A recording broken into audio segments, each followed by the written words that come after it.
Okay, here we go. I'd like to thank everyone for attending our voters meeting today, staying a little bit later than normal. This is actually the second year where we've split the voters meeting in two, if you will. We had a session last night, Saturday evening, and when that meeting ended, we recessed the meeting, and so this morning we are reconvening the meeting. That means there's a couple different things parliamentary that you might not have been used to.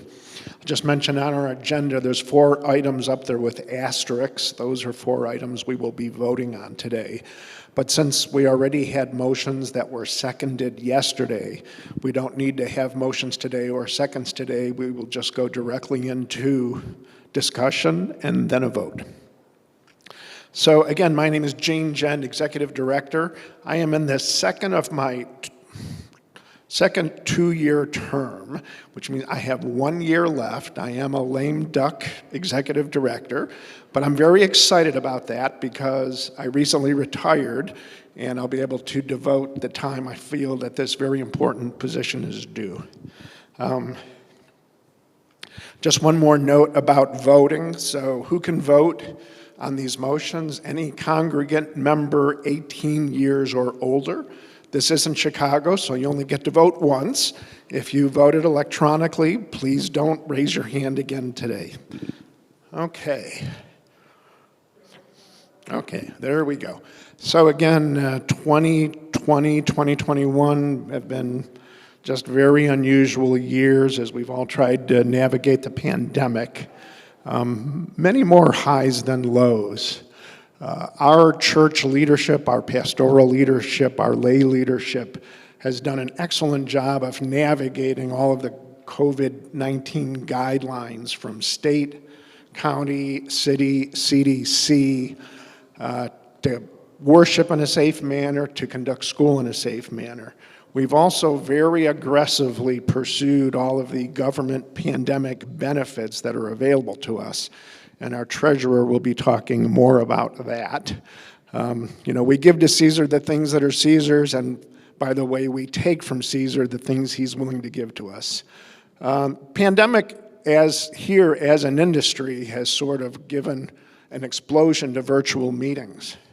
Zoom, Google Meets, and we use those very extensively for ministry teams, Bible studies, new members classes. And I think one of the counterintuitive things is I think at some meetings we actually had higher attendance than we would have had we all been meeting in purpose, because people didn't feel safe coming into an environment, or were traveling, or had just gotten home from work, or whatever the reason. And virtual meetings are going to stay with us for a while, and I foresee Parish Council going to a hybrid meeting where we will start meeting again in purpose, but we will have a virtual option as well. Praise the Lord, our school remained open as we navigated virtual and on-site instruction. Many of our routine events were canceled, but we did do the drive-through events just to foster that fellowship. The video ministry has been enhanced with additional equipment. And the pandemic really sort of forced our hand into this environment. We had always talked about, why aren't we making our services more available, especially for, I'll just say, church alumni who have maybe moved away but would still like to check in from time to see what's going on. One big capital expenditure, we bought a walk-in freezer, which allowed us to retire 2 dying units. Continued LED lighting upgrades, and we have been seeing utility savings from that effort. We got very creative. No lunch, still learned. Thank you for that. And this year we were able to do the crosswalk run ride. A number of events were canceled. Sad that our Fall Bazaar will be canceled again, but we fully understand that decision. And some people were unaware in 2019, the University of Indianapolis sent about 30 students here on a bus on a Saturday to help us spread mulch and pull weeds, and that was canceled last year. You can imagine what 30 students who are young can do in a couple hours' time, but they'll be back this fall. In yellow there, the outdoor sign, which was hit by a car in 2019, So the good news is we know what we want. We have a design. We really want to go for an electronic versus just a plain letterboard. We have that effort. Funding is set aside, but we know this takes a variance from the city, and we have the variance in our hand. We're working on the proposal. We're trying to be as diligent as we can so that if it is, so number one, it isn't rejected, but if it is, we know what the next steps are. Okay. So the first motion we're going to talk about is to approve the minutes from our last annual meeting. The minutes were posted on the website, and what prompted that meeting in September was when we extended the divine call to Sam Trammell. And of course, then we did the normal things as approving minutes, electing nominees, and approving the congregation budget. So we don't need to move or second on this. Is there any discussions or questions on the minutes from last year? Okay, all those in favor of approving the minutes, please raise your hand. Thank you. All those opposed? Thank you very much. I'm going to leave it to Paul Brackey to ultimately tell our secretary whether these motions passed, and he should be able to do that today. Thank you. So we are proposing 2 changes to our bylaws. Calvary has a constitution and bylaws. 2 different items. It'll be 1 vote. The first is extending term limits for ministry team directors, and I'm going to be going through these in some detail. We'll have a time for questions after we get for each item, and then updating the language regarding our church endowment fund. So currently, ministry team directors, and to refresh your recollection, there's 10 ministry teams, and in our nomination slate, we elect them. They're currently limited to 1 3-year term, and the proposal is to allow them to have a second 3-year term. So this is a pretty long paragraph. If you sort of focus in the middle section there, the text in red, that is the proposal to this Article 6, Section 3. So why do we want to do this? So there's a couple of thoughts in the discussion that Executive Council had and Parish Council had as we decided to bring this to the congregation is, when the Constitution was written, just running a team was a lot more work than it is today. They didn't have cell phones, text messages, emails, a website, our Dropbox, which is online files, and everything was paper, in person, and landline telephone. So just the sheer bureaucracy of running a team is easier today. Secondly, some of the directors have said, it was really only when I got into my 3rd year that I really felt I was at the point of being able to make important recommendations or changes, or was just beginning to make a difference. So there's some directors who said, I really wish I could have just done 1 more term. So what's the downside? Why? The question we had last night was, why was the Constitution written with 1 3-year term limit?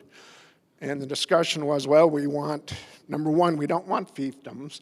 We want checks and balances. I believe today those checks and balances are easier to do because so much of our financial information is available electronically to a wider group of people. And we certainly want all members of the congregation involved. So that was the thought as to why 1 term limit. So what are your questions regarding this proposal, if any?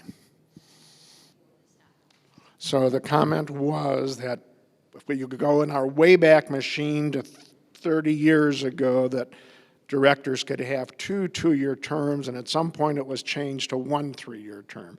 So this is, in a sense, a little bit back to the future. So I'm going to move on to the second one. So we do have a church endowment fund. Our treasurer will talk about the funding of that.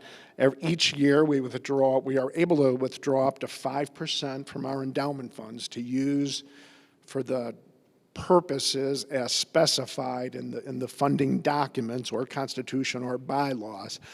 And when we look at the details here, One of the allowable uses was for the Lutheran Multicultural Mission, which no longer exists. So when we were reviewing bylaw language, it's like, yeah, we really ought to take that out.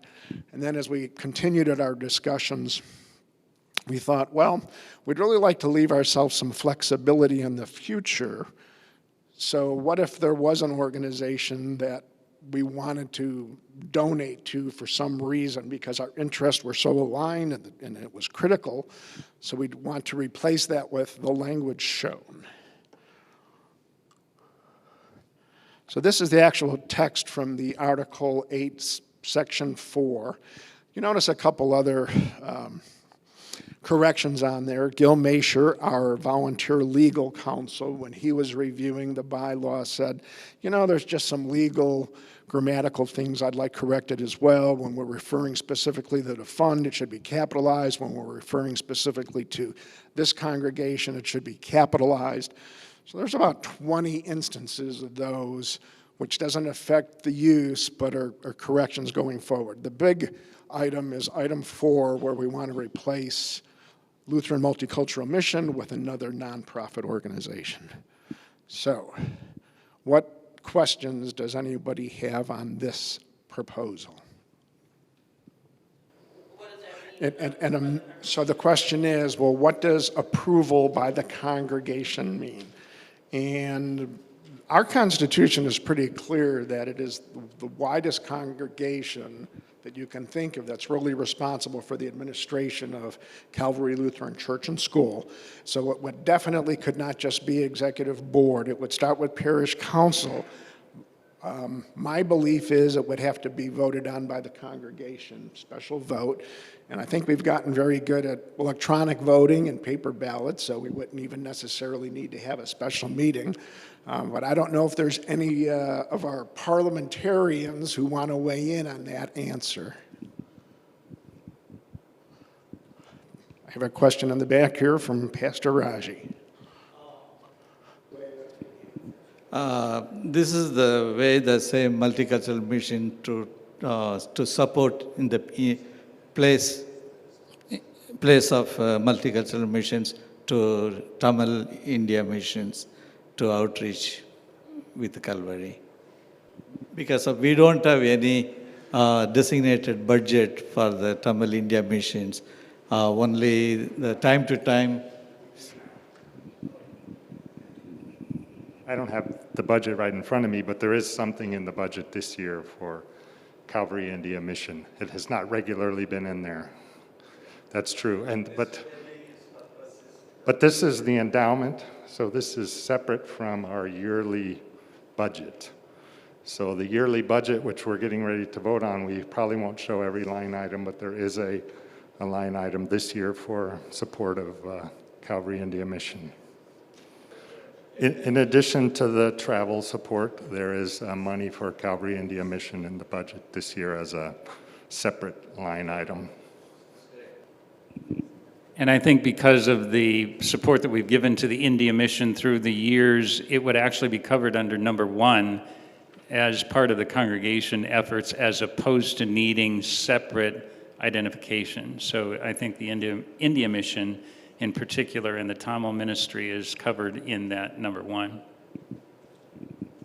Thank you, Paul. Okay, a lot of good discussion. I turn around here, we'll see if we have any other questions or comments. So we will be voting on both of these together. The motion is there at the top to approve changes to Calvary's bylaws as proposed, posted online, and paper copies available. All those in favor, please raise your hand.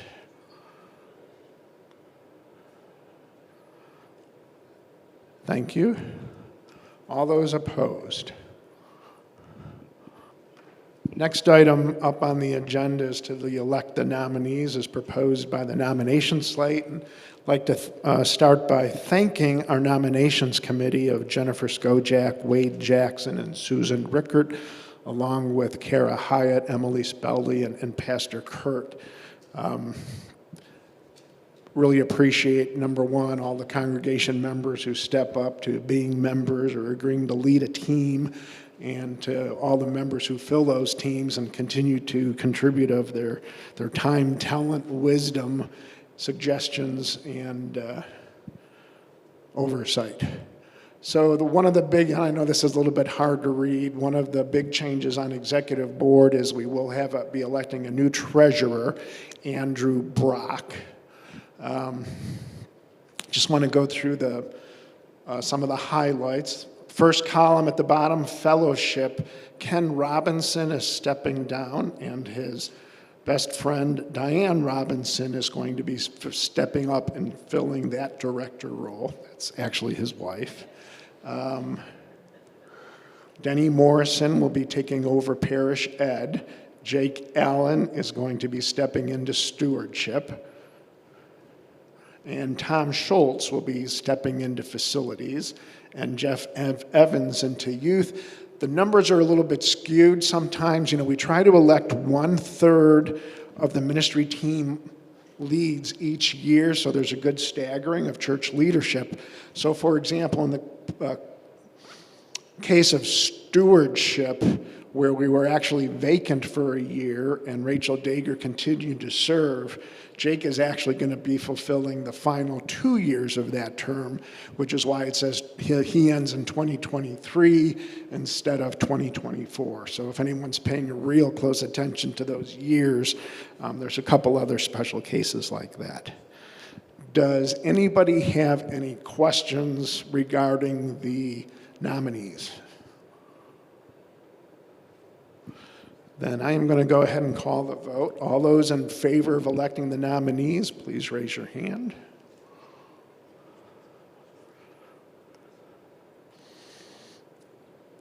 Thank you. All those opposed? Okay. Pastor Kurt, it's over to you. So we have just a couple of slides that we would like to share a few other congregational updates and items of importance.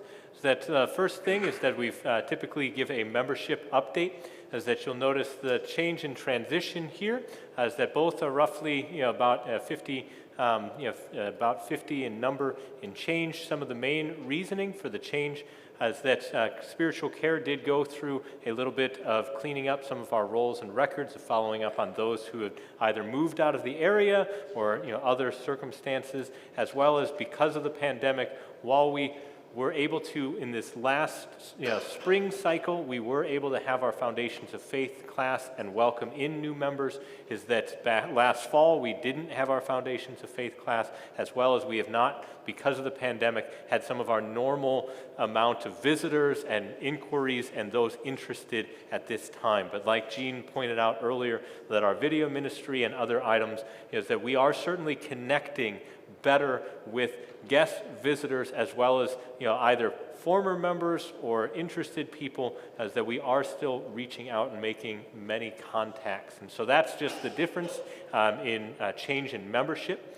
That's a worship update in general, just kind of a brief overview, is that during 2020 is that we missed 9 weeks of on-site worship due to COVID. That's in the broad scheme of things, is that it was already last year, basically I think it was May 22nd and 23rd and 24th, that we began in-person services again. It's been a slow but steady increase of more and more people returning to worship, being comfortable in that over the past year. It's been one of those difficult things for us as the congregational leadership. It's been hard to really know, what does worship attendance look like, especially because we've been having strong online worship, but the fact is that I have no idea if a family of 6 is watching that single feed on their TV, or if it's a single person that that yes, you can get really detailed in some of that stuff. If we know that somebody watched for the first 15 minutes and then dropped off. Like, we can get down to that granular detail, but the fact is that we don't. It's hard to determine all of that. And so this year has been very difficult to truly gauge what worship life has been like. But overall, we have seen on-site, we've seen more and more people returning, especially over these past several months, that even today, we've had people who have stepped foot on campus for the first time since pre-pandemic. So that's what we've been consistently seeing throughout that, and we are still seeing online viewership. Is that 2021, that we were able to successfully host all of our normal services, including festival services, to meet the current on-site need, is that we've not had to limit services or other things like that, as that even Easter and other special occasions, is that confirmation and other things, is that we've been able to well manage and maintain those different things.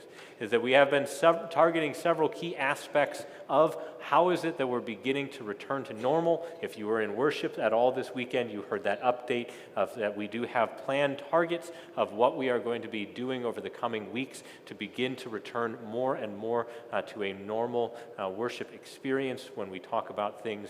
And some of it's big, some of it's little. It's been, we've been trying to do something each week, whether it's bringing the fellowship pads back one week, and this week, is that we started once again adding distribution hymns during our communion distribution. Next week will be a change in our mask mandate. Is that likely 2 or 3 weeks from now? Is that we will begin that transition of communion distribution. First off, most likely just removing the tables and just distributing communion still by kind of family grouping, but then eventually down the line returning to people all gathering at the altar as normal. So we've been targeting how is it that we are moving things.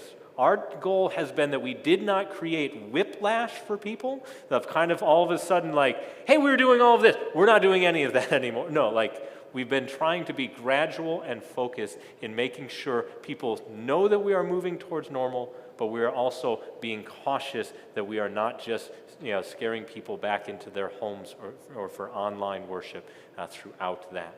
That while a number of changes is that there's still more work to be done, and we are working through that. And so our guiding principle has been to honor and care for one another throughout this process. And so we thank you for your diligence. The thing that we must celebrate is while we have had individuals that have had tested positive for COVID throughout this process, is the fact is that we have been able to successfully have a safe, meaningful worship space. And as far as we know, both within our church and as my understanding within the school, we have not had any direct cases that have been linked to exposure here led to somebody testing positive. It's only, while we've had that throughout our community, it's been kind of that community transition outside of this location. All right, so thank you for your understanding and patience as we have had to make these decisions with the entire community in mind. And like we said in the announcement, we want to hear from you. We're open to conversation, even just knowing where you're at. We appreciate that. So if you do have any comments or questions along the way, please feel free to let us know.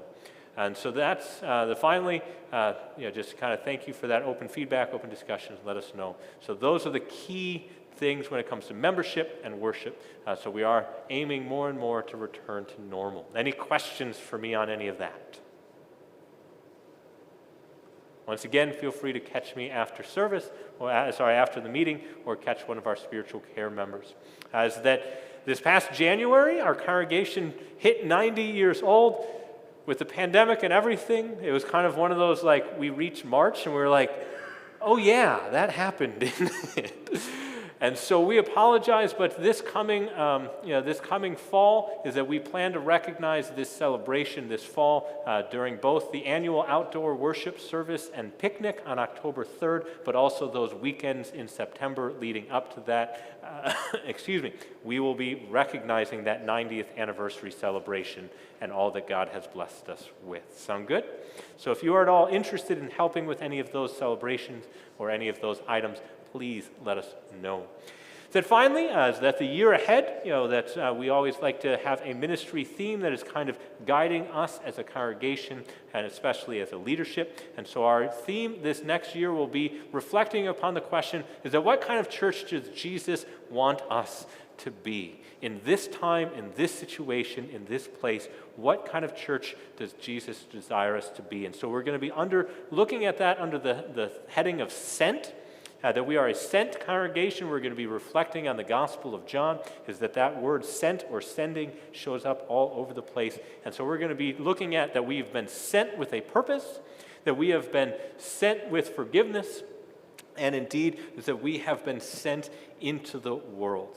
Not to be those that withdraw and come out, but that we might engage with our neighborhood, our community, and with others. And so that's going to be our ministry year theme in the year ahead, is that idea of sent. Pastor Trammell, are you ready for your SMP update? So at the meeting every year, I'm asked to give just a brief update about the program that I'm in through the seminary. So I know I've said this before, just a very brief update. So the SMP program is the Specific Ministry Pastor Program. It's offered at both seminaries. I'm taking it through the St. Louis Seminary. It's a 4-year program that is mostly distance-based, which means over these 4 years, I spend 2 hours every Monday night in class. That's all happening over Zoom or other formats that are similar. So I'm joining together with guys from all over the country. I've got a class of about 20 people. We do have a professor who teaches who's from the seminary. I take 4 classes every school year with about a month break between classes.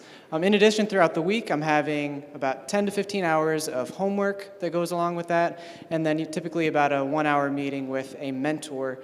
So for me, that mentor is Pastor Ebert. So we meet together every week, and we go over some of the homework questions and have conversations. So that's kind of the basics of the program. I'm in year 3 of 4, getting ready to finish this 3rd year. This past year, the courses have included New and Old Testament theology. That's just walking through the different testaments and seeing the theology topics that are tied between the testaments there. Faith in Scripture was mostly about looking at the formation of Scripture, how do we faithfully use Scripture, looking at the history of the Bible, and then finally back in the fall, I completed the Lutheran Confessions of Faith, meaning the Book of Concord.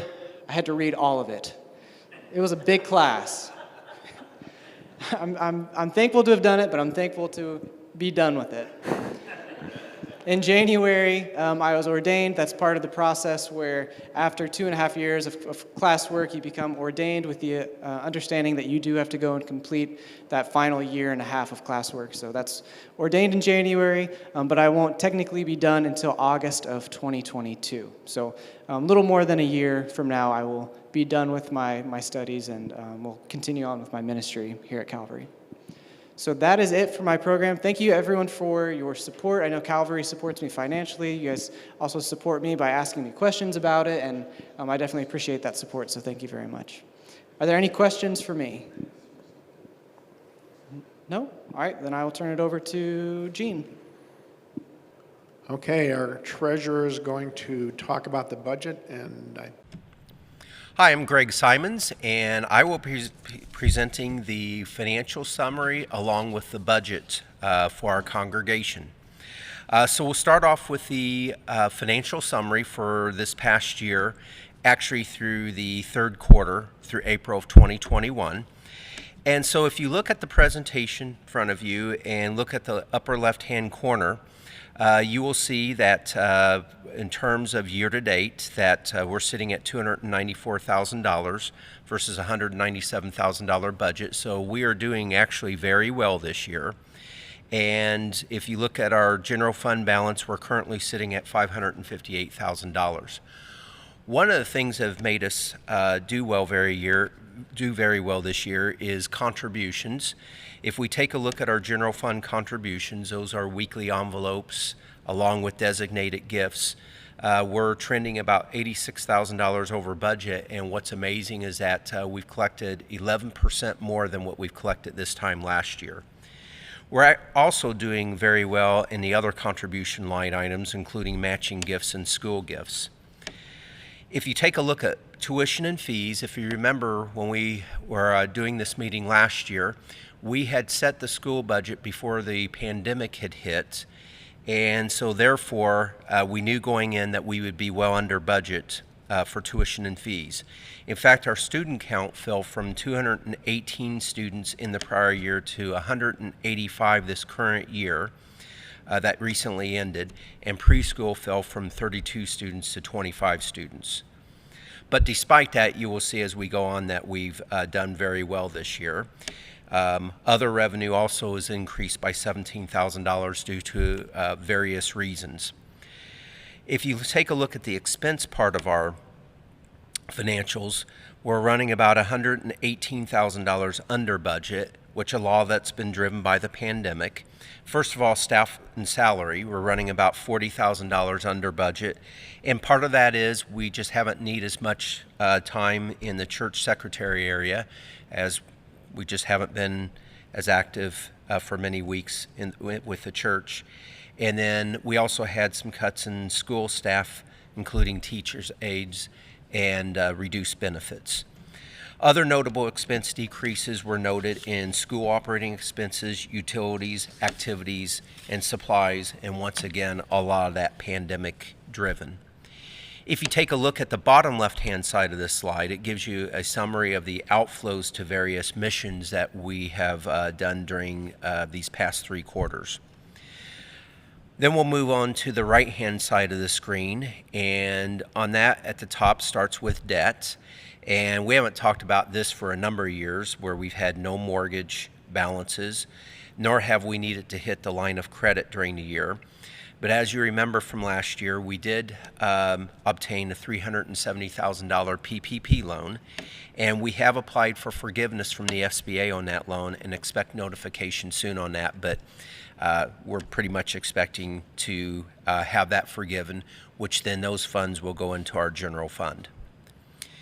Then if you look further down at endowments, right now if you look at the combination of the regular endowment fund, the Schwark endowment, and the Wessler endowment fund, they're sitting at $1,165,000.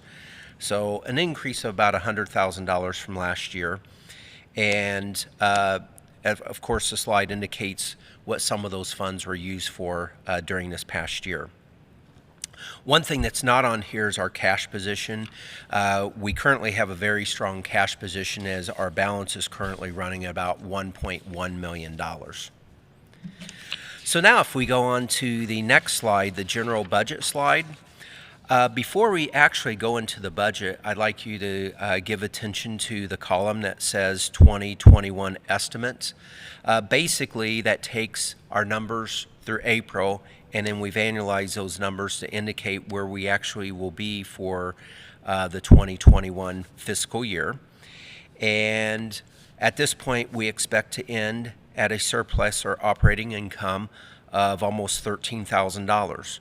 But if you take a look at the next line down, extraordinary revenue, we have $712,000. That number is a combination of the forgiveness of our PPP loan of $370,000 plus $342,000 in employment retention tax credits, which were awarded to businesses through the CARES Act for retaining employees during the pandemic. So we've been able to really take advantage of that. But what that's going to do now, it's going to bring our general fund surplus up to almost $1 million, or as the slide shows, $983,000. And as I mentioned before, we're sitting at $1.1 million in cash. So I'm sure a lot of you are asking the question in your mind is, how much cash do we need to keep on hand and just sitting around? Or the big question, as I mentioned last year, how many months of cash do we need on hand to cover expenses? Because right now our average monthly expenses run about $175,000. So now the question becomes, should we utilize some of those funds for property improvements or to expand our ministry programs? There's a number of decisions that need to be made over this next year, and Executive Council has already been discussing this. And so what we'll see on the upcoming months is also getting input from our various members in groups to obtain feedback on ideas of what we'd like to do there. So there will be much more to come on that during this next year.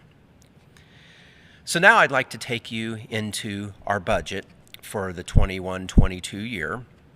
And so basically the column to pay attention to is the 21-22 proposed column. And we start with our revenue column, which we expect that about a 3% increase in our revenue over past year. And we first take a look at our contributions. And you will note that versus where we were this past fiscal year, we're expecting about a 2% decrease. Part of that is we really had a very good year in terms of contributions over this past year. So basically we take about the average of where our contributions were the prior year versus this current year to get to the 1.32 million. The next line, tuition and fees, you will notice if you compare the first few columns that we're not still expecting that much for tuition and fees. In fact, when we take a look at the student counts that we're projecting for this next school year, we're projecting only 188 students versus 185 that we had during the pandemic year. So once again, we're projecting significantly lower tuition and fees than what we had projected in the prior year. Now, what are we doing about that? Well, if you go into salaries and wages, what we've included or added into salaries and wages is a part-time development director position, and that position will be responsible to help us increase school revenue. So as a result of that position, we've also added about $30,000 in the budget under other revenue, which is why you see the tick up on that to $110,000. Taking a further look at the expense portion of our budget, expenses for the most part are increasing back to pre-pandemic levels.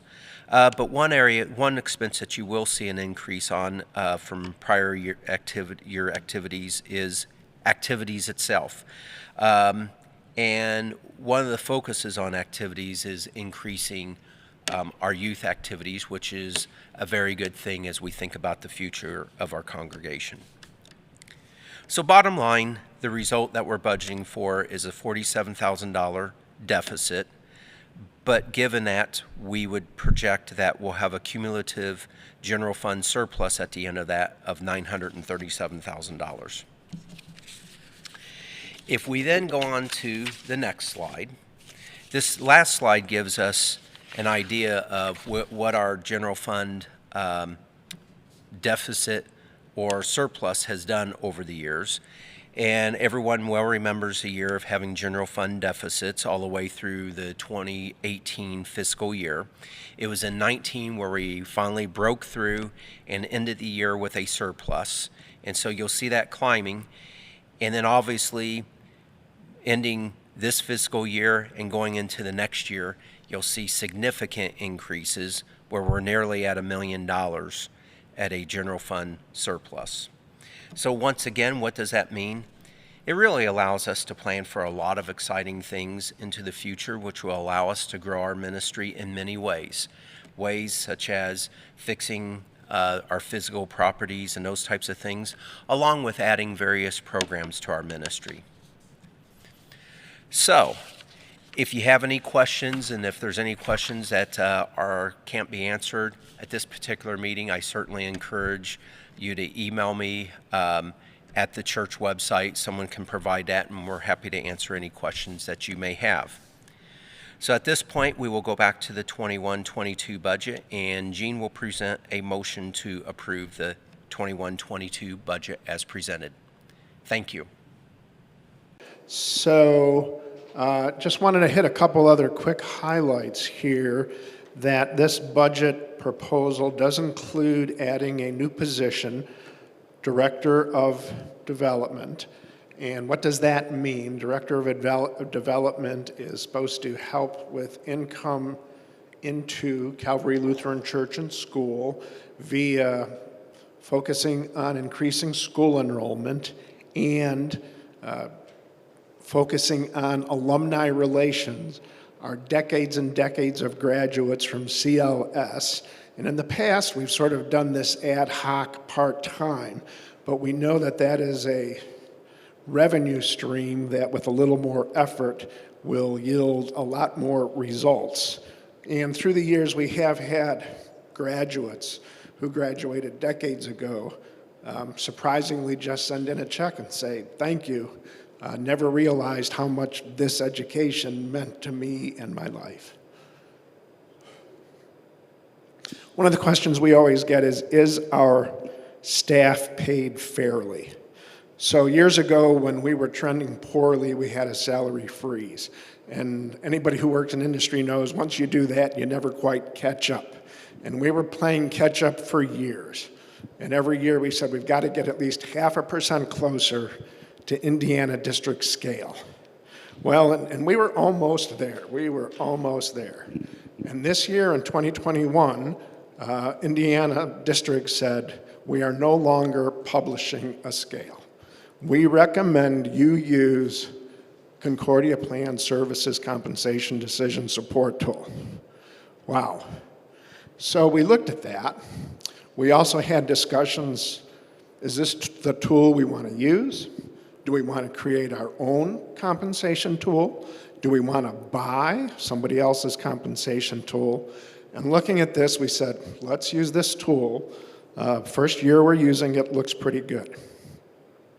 So for teachers, it actually looks at years of experience, teachers in public and private and Christian schools, adjust for geography and years of experience and degrees. On the pastoral side, it looks at other denominations, years of experience, etc. So when we applied this tool, looked at how we wanted to compensate our employees going forward, guess what? We believe we are now paying our employees a fair wage. The average pay increase is 3%. Part of our guidelines, we have a budget committee and a subcommittee that specifically talked about salaries. And we said, you know, everyone should get at least some pay raise. So if an employee was near the top, we said at least we're gonna set a minimum of 2% pay raise for them. And in the odd case where someone might have been really low, we said, well, we're gonna cap it at 8%. But on average, you can see 3% pay raise for all employees. Okay, so this is what we're gonna be voting on. And I'm gonna open it up to questions on anything that I have just talked about or our treasurer, Greg. Does the development director also write grant proposals? Question is, will the development director write grant proposals? Yes, that is one of the other job descriptions, looking for grants. Excellent questions, I should have mentioned that. It is a separate job description. The budget will accommodate this person. There's going to be some we're going to have the discussions whether we want to do a job combination or actually have just one person doing this part-time. But we do have a specific job description for what this person needs to do. So the question is, who will this person report to? And this person will really wear a couple different hats. So the school board and stewardship and executive board. That's sort of the focal point.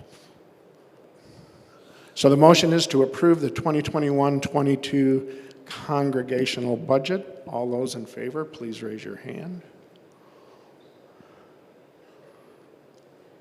Thank you. All those opposed? Okay. I believe next up is our principal, Steve, who could not be here yesterday, but he would like to address the congregation. Good afternoon. I asked for some time just to share and also to see if you had any questions regarding this past school year. Our theme for the year was fully committed, and it was based on Proverbs 16:3. Commit to the Lord whatever you do, and he will establish your plans. What an apropos theme for the school year. In fact, it was one of our 8th grade students who presented that theme for our consideration. And that was our job this year, fully committed, and we laid those before the Lord. We began the year with a virtual and an in-person schooling. 28 students elected to do the virtual learning, which comprised 1st through 8th graders. 4th grade and 8th grade had the greatest number of those that desired to learn in that manner. At the end of the school year, we had one student who remained virtual, and that student did have the opportunity to come on site and then for other reasons elected to remain virtual for family health issues.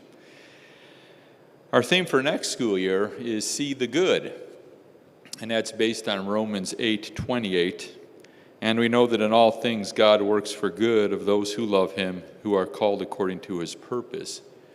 And again, as we extend the plans and preparation for the new year, is again to see the good that God has given to us each and every day, and the blessings from this past year. As part of our closing school year meeting, our post-school meeting, at closing devotions, I asked the teachers to share a word or two of what their description of this school year would be.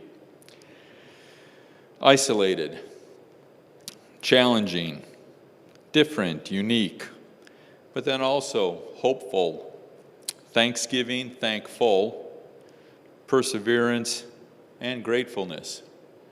Much was learned throughout this whole year, and again, the work and effort of those.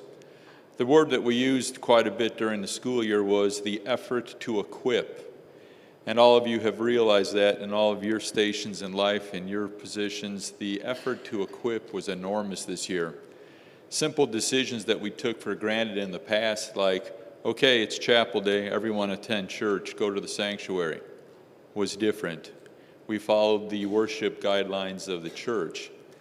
I commend our pastoral staff for the countless hours of their work to help engage us in those manners, to stream services into the classrooms.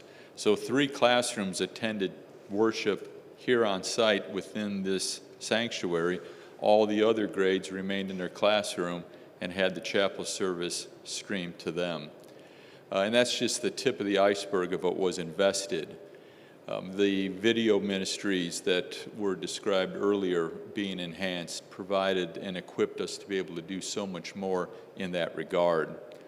I thank the teachers for their work.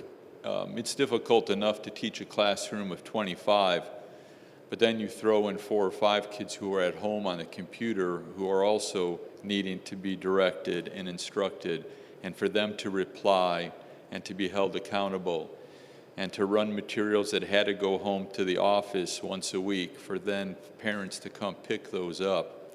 Amazing the extra work and time and effort that they absorbed during the course of this year.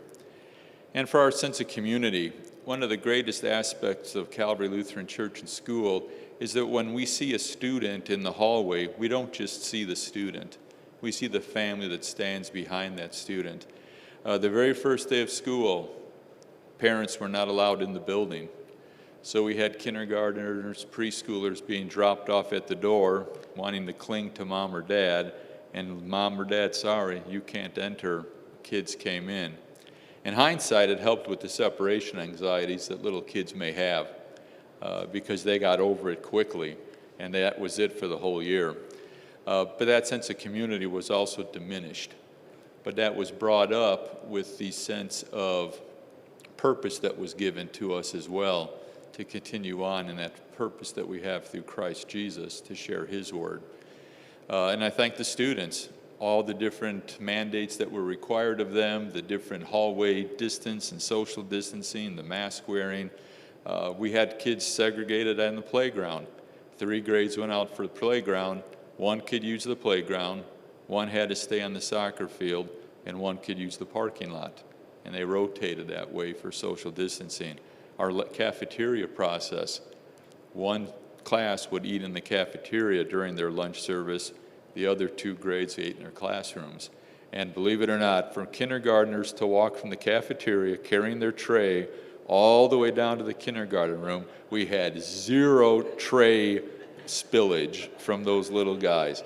Worked out very well. The additional staffing too that was required for the kitchen. The kids would dump their trays in the garbage in the hallway and put their trays on a rack. that had to be gathered and brought back. So again, to commend the students and the parents for their patience and their cooperation and understanding and support of the different protocols and precautionary measures that we had in place. As Pastor mentioned in his report, there were no cases of the pandemic that would have had their origin from this facility. We had 3 students test positive, but those were family gatherings that promoted that disease. And we had 1 or 2 teachers that tested positive, but again, it was from the home. And through the quarantine, substitute teachers, all the different things that went with that, again, was blessed by our Heavenly Father. The other thing, too, that we talked about was pandemic excuse. It would have been easy for Mrs. Schultz to say, we can't have athletics this year, pandemic excuse. We're not going to have a class trip this year for our 8th graders, pandemic excuse. We're not going to have band. We're not going to do this, that, and the other thing. But that wasn't the case. She came up. We designed a class trip that was 95% of the waking hour outdoors. Different than normal, but it was there. It worked. Athletics, to meet separate with all the other athletic directors and determine we could have 2 spectators for every athlete that was competing, and that was it. Temperatures were taken at the door before they came in. We took names and phone numbers in case we had to do contact tracing of all the different people that came into the building for athletics, and they were confined from door 2 right into the gymnasium. They couldn't roam the building or take a look around. Our outdoor education for 6th grade in the fall usually is 2 nights where we go to Camp Lakeview on a Wednesday. They spend the nights in the cabins and they come home Friday. It was designed to have 2 day trips. So instead of having the full thing, we could have had that pandemic excuse, no outdoor education. But again, the additional planning and the different preparation, I know Sam Trammell and Pastor Ebert went along with them as well for those day trips. So again, the cooperation of all to enable these things to occur. And then lastly, a SGO commercial, scholarship grant. As perhaps you have read in the newspaper and have heard, the legislative body has approved a 300% threshold of income based on the free and reduced household income to make you eligible for a choice state voucher or a scholarship grant that we provide through our Lutheran Scholarship Group. What that is providing now is that families of Calvary who perhaps have never qualified but who do not have a track, they don't have siblings who have a choice grant, they've never gone to the public school, they haven't had a previous choice grant, their only track possible for them is to receive an SGO this year, and then next year and for future years, they can receive a choice scholarship from the state. That is going to place a large burden on our SGO funding because we have always granted SGOs at the same rate that the state would. So the amount of money that you receive also increased, that everyone who qualifies for a grant now will get 90%. It used to be if you were at a certain income level, you got 50% or 70%, but now all will get the 90%. So if you live in Perry Township, we would then receive 90% of what a student in Perry Township receives from the state. Well, we've given the SGOs at that same amount. So I sat down this week and we've had 17 students already who are mostly members of Calvary who have never had a track, who can't receive the grant, apply for an SGO. And if we give all those people that SGO at that level that the state would give the choice, we're already at $70,000. That doesn't include the other 25 students who have applied for SGOs prior to the change in income amounts. Last year we gathered $73,000 and we even have a $16,000 surplus. This year it could push us over $100,000 for SGO needs. So for those of you who have taken advantage of the SGO process and you have donated and you've realized the benefit of that, not only do you get a 50% tax credit for the state of Indiana, but you're equipping other students to continue to get those grants in the future. Please share that information with others that maybe are not as aware of that process. I am also talking to these 17 students, their families comprised of 12 families, that they will no longer have a tuition payment that they'll make to Calvary Lutheran Church for their child. And again, many of them are members, would they consider donating to the SGO as well? They would help provide that need for not only themselves but other students, but then they could take advantage of that tax credit. And also businesses can do likewise. So again, thank you again for your support. We had many ministry teams reach out to the school as well. As much as some portions might have felt isolated for the parents, I felt that this provided us as a congregation as a unification. Pastors have always been, but to bring us even more so as a congregation, as a ministry, to see those needs and to answer them. So thank you very much. Steve, as I understand it, that SGO, it's just too good to be true. A 50% tax credit from the state, and if you're itemizing, a deduction from your federal taxes. Wow. Okay. Any other well, first of all, the pandemic has slowed us down in so many ways, but it hasn't stopped us. So this past week, some of you may have noticed, we actually filled all the cracks on the north parking lot. When the cars are all gone, it sort of looks like pop art, the way everything is sort of sprayed around there. This summer, we're going to be renovating 5 classrooms in the school, combination of flooring and/or painting and/or lighting. Some are getting all 3, some are getting 2 out of 3. So the pandemic has slowed us down, but it hasn't stopped us. Does anybody have any questions regarding any items that we've covered or anything in general? Okay, so Saturday evening we had a motion to recess. So today I'm going to ask for a motion to adjourn the meeting following the closing prayer. Can I get, actually before I do that, Paul Brackey, our secretary, if I were to say all 4 motions passed, is that true fact or fake news? True fact, all 4 of our motions have passed. Thank you. So the chair will entertain a motion to adjourn the meeting following our closing prayer.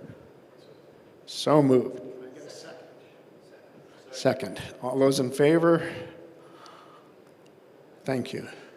Pastor, if to go to the last slide. So I'm just going to close with a brief prayer. Heavenly Father, thank you so much for the many blessings you've bestowed on this congregation as you've helped us navigate the pandemic, as you've continued to encourage all members to contribute of their time and talent and treasure, and continue to grant church leadership the wisdom to continue to use your resources to advance your kingdom. And as we think about John sending us into the world, my prayer is not that you take them out of the world, but that you protect them from the evil one. They are not of this world, even as I am not of it. Sanctify them by your truth. Your word is truth. As you sent me into the world, I have sent them into the world. Amen. And again, thank you for attending our annual voters meeting.